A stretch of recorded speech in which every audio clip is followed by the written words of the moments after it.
আজকে আমাদের আলোচনার বিষয় হলো দুর্নীতি মুক্ত দেশ গড়তে তাকওয়ার প্রয়োজনীয়তা। কি বলেন তো? দুর্নীতি মুক্ত দেশ গড়তে তাকওয়ার প্রয়োজনীয়তা জানার প্রয়োজন কি? কি বলেন?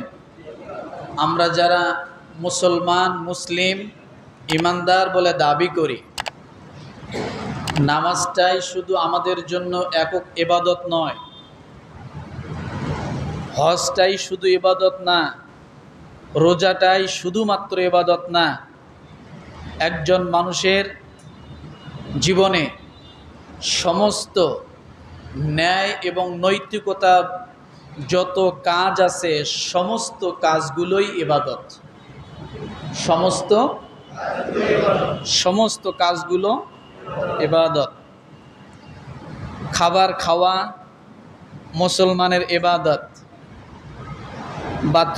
বাথরুম ব্যবহার করা মুসলমানের জন্য ইবাদত, আছে না? তো এইরকম এটা দিয়ে বুঝালাম যে একজন মানুষ, একজন মুসলিম, তার হাঁটা, তার চলা, তার চাহনি, তার কথা, তার বাচনভঙ্গি সব কিছু হবে ইবাদত। কি হবে বলেন? সব কিছু হবে ইবাদত। তাহলে এই ইবাদত যাতে আমাদের সমস্ত কাজগুলো ইবাদতে পরিণত হয়, এই জন্য আমাদের তাকওয়ার প্রয়োজন। কিসের প্রয়োজন? তাকওয়ার প্রয়োজন। দেশ চালানো এটা ইবাদত।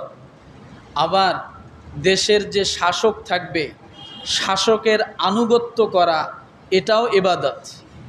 এটাও কি? এটাও কি? সূরা আলে ইমরান আয়াত নাম্বার সম্ভবত 60-এর পরে এই বিষয়টা আছে।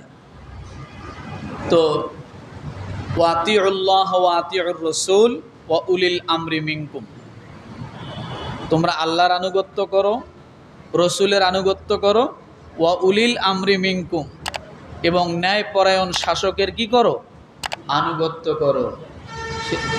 তাহলে এখান থেকে আমাদের বোঝার বিষয় কোন কাজটা আমাদের জন্য আনুগত্যশীল, কোন কাজটা আমাদের জন্য আনুগত্যশীল না, এই ধারণাগুলো আমাদের জানা প্রয়োজন।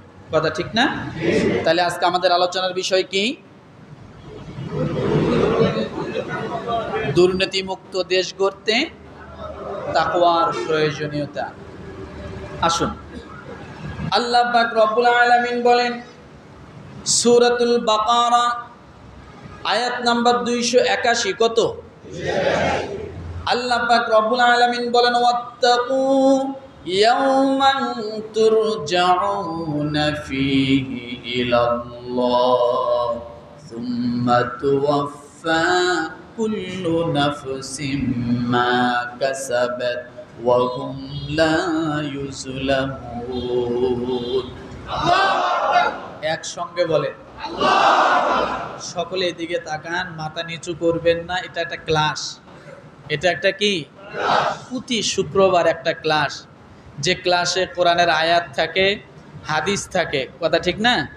তাহলে এখান থেকে আমরা শেখার জন্য তো আসছি, না হলে তো আরও 1 ঘন্টা পরে আসতে পারতেন। তাহলে মাথা নিচু করবো না, এই জন্য যাতে অলসতা না আসে। আর অলসতা যদি আসে তাহলে কি আসবে? ঘুম আসবে, তাই না? আল্লাহ পাক রব্বুল আলামিন সূরাতুল বাকারার 281 নম্বর আয়াতে বলেন তোমরা সেই দিনকে ভয় করো যখন তোমরা সকলে আল্লাহর কাছে ফিরে আসবে। তোমরা সেই দিনকে ভয় করো যেদিন তোমরা সকলে আল্লাহর কাছে ফিরে আসবে। অতঃপর প্রত্যেক ব্যক্তির পরিপূর্ণরূপে দেওয়া হবে যা সে অর্জন করেছে। অর্থাৎ প্রত্যেক ব্যক্তিকে তার প্রাপ্য, তার পাওনা, সে যা পাবে আল্লাহ রব্বুল আলামিন সব কিছু পুঙ্খানুপুঙ্খানুভাবে সব কিছু দিয়ে দিবেন। শুধু তাই নয়, এরপরে আল্লাহ বলেন, আর তাদের প্রতি আমি আল্লাহ তাআলা কোনোদিন কখনোই জুলুম করব না। কি করব না? জুলুম করব না। এই আয়াতটা কিন্তু আমাদের অনেক কিছু বোঝার বিষয়। বুঝুন, একটি আয়াত আমাদের জীবনকে পরিবর্তন করে দিতে পারে। এক নাম্বার বিষয়, আল্লাহ বলেন তোমরা সেই দিনকে ভয় করো। এখানে কিন্তু আল্লাহ বলেননি তোমরা আমাকে ভয় করো। কোন দিনকে ভয় করতে বলেছেন? তোমরা সেই দিনকে ভয় করো যেদিন তোমরা আমি আল্লাহর কাছে ফিরে আসবে। তাহলে ওই দিনটা কত ভয়ানক হবে, ওই দিনটার অবস্থা কেমন হবে, আল্লাহ যে দিনটাকে ভয় করতে বলতেছেন, তাহলে ওই দিনটা আমাদের জন্য কত কঠিন হবে বুঝুন। অনেক আগে, সম্ভবত 2001 সালের দিকে এইরকম সময়ে মানুষ অনেকেই বলেছিল যে অমুক তারিখে কিয়ামত হবে। ছিল না একটা কথা? এত তারিখে কিয়ামত হবে। মানুষ ওই দিনটার অপেক্ষায়, ওই দিনটার বিষয় কত আলোচনা, কত কথা, কত কিছু বলেছিল, তাই না? কেন? ওই দিন কিয়ামত হবে। আসলে কিয়ামত কোন দিন হবে এটা দুনিয়ার কোনো মানুষের জানার বিষয় না, এটা আল্লাহ পাক ভালো জানেন। এই বিষয়ে তো আমি আলোচনা করেছিলাম। জিবরিল আমিন এসে রসুলের মজমার সামনে এসে সামনে বসে ছিল। জিবরিল আমিন প্রশ্ন করেছিল যে হে রসুল, কিয়ামত কবে হবে? তখন আল্লাহর নবী এই কথাটার জবাব দিতে পারেননি। তিনি বলেছেন যিনি প্রশ্ন করেছেন সেই ভালো জানে কিয়ামত কবে হবে, তার থেকে আমি বেশি কিছু জানি না। অর্থাৎ জিবরিল আমিনের কথা বলেছিলেন। তাহলে সেই কিয়ামতের দিনটা কত ভয়াবহ হবে, আল্লাহ সেই দিনের কথা বলছেন তোমরা ওই দিনকে ভয় করো যেদিন তোমরা সকলেই আল্লাহর কাছে ফিরে যেতে হবে। আজকে আমরা যত অন্যায় করি, যত অপরাধ করি, যত কিছু করতেছি, মূল একটি কারণ আমরা এই দিনটাকে ভুলে গেছি। কি বলেন তো? এই দিনটাকে আমরা কি মাথার থেকে সরিয়ে ফেলছি। শুধু তাই নয়, মানুষ মারা যাবে এ কথাটাও মানুষ ভুলে যায়। এ কথাটাও কি? এ কথাটাও মানুষ ভুলে যায়, যার কারণে যত অনাচার, বেবিচার, যত খারাপ, যত জুলুম এগুলা চলতে থাকে। কথা ঠিক না? এই জন্য আল্লাহ তাআলা বললেন তোমরা ওই দিনটাকে ভয় করো যেদিন তোমরা সকলেই আমার কাছে ফিরে আসবে। তাহলে বোঝা গেল আমরা আল্লাহর কাছে একদিন ফিরে যাব। মনে রাখেন, তাহলে দুইটা কথা, একটা হলো ভয়, আরেকটা কি?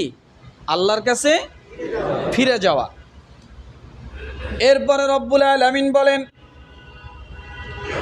অতঃপর সুম্মা তুওয়াফা কুল্লু নাফসিম মা কাসাবাত ওয়া হুম লা ইউজলামুন। আল্লাহ বলেন অতঃপর প্রত্যেক ব্যক্তিকে পরিপূর্ণরূপে দেওয়া হবে যা সে অর্জন করেছে। সব কিছু প্রত্যেক ব্যক্তিকে পরিপূর্ণভাবে দেওয়া হবে। যা সে অর্জন করেছে, এই অর্জনটা কি? কথা ঠিক না? আপনি যাই অর্জন করেন তা আপনাকে সেদিন পরিপূর্ণভাবে ফেরত দেওয়া হবে। আপনি যদি গুনাহ করেন তাহলে গুনার জন্য যে ব্যবস্থাগুলো আছে সেগুলো আল্লাহ ফিরিয়ে দিবেন।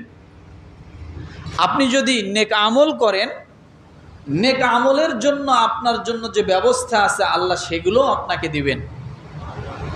আপনি দুনিয়াতে যা করেছেন আল্লাহ এর প্রাপ্য কিয়ামতের ময়দানে কি পরিপূর্ণভাবে দিবেন। এক কিঞ্চিত পরিমাণ এদিক সেদিক হবে না। আমার ভাইরা, রব্বুল আলামিন বলেন তাদের প্রতি কোনো জুলুম করা হবে না।